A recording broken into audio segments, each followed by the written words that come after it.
In this video, we'll look at sharing your screen in Google Classroom using Google Meet.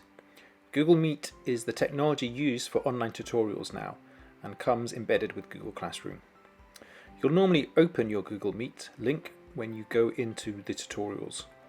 The link should already be preset, and all you do to open Google Meet is to click on the link. It should open in your browser.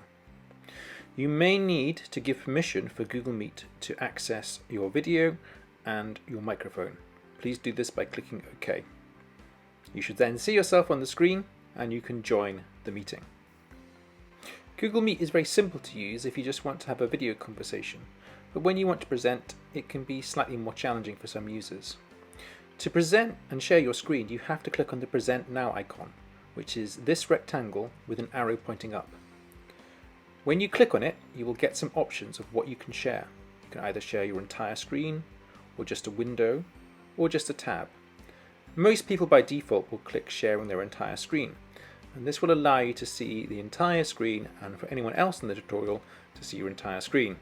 When you do this, you will normally get an infinite loop, but you can switch to the presentation that you want to share, and then everyone else in the tutorial can see what you're sharing. However, there can be a problem with this method. While students watching this will see what you see, if you want to monitor the chat, it will involve flicking backwards and forth between your PowerPoint window and the chat window. This can cause a number of usability problems. The solution to this is to have your Google Meet and your presentation in two separate windows, and not to share the entire screen, but to choose the share window option. We'll show you how to do this now. First, stop presenting and go back to the normal view. Then you need to minimize your window. In Mac, this is by using the green button in the top left. It's a similar icon on Windows. And then both in Windows and Mac, it is possible to tile your windows to the left-hand side or the right-hand side of the screen. Then select your PowerPoint or presentation and put that in the other side of the screen, so you have both Google Meet and the PowerPoint in two separate windows. Now click Present Now and click Share a Window.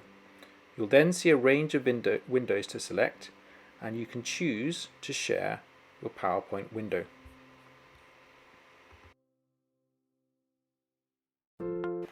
This means you can now see the chat and the PowerPoint. However, PowerPoint has some default settings that may confuse you. If you click Present, it will go into presenter mode and you will lose the chat box. This is just due to the PowerPoint presentation settings, but there is an easy way to check and to change these.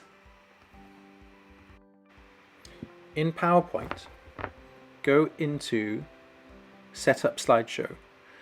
When you look at the show type, click on Browse by an Individual, brackets Window. This will mean that your presentation is now shared in a window rather than taking up the full screen. Once you have these settings, you can click Present Now and share a window, and then choose the window that contains your PowerPoint. And by sharing this, you can now navigate through your PowerPoint slides on one part of the screen while also accessing the chat on the other side of the screen. The setup can seem confusing, but follow the steps in this video and you'll get there. What's very helpful is you can open a Google Meet link at any time and practice this. All of the links will open whether or not it's at your tutorial time or not. So if you want to have a practice before you start your tutorial, it's a good idea. If you have any concerns or want extra guidance on how to do this, you can book in an induction with one of Medicine Africa's staff by contacting Katerina, who will be glad to assist you in this matter. Good luck with your tutorials.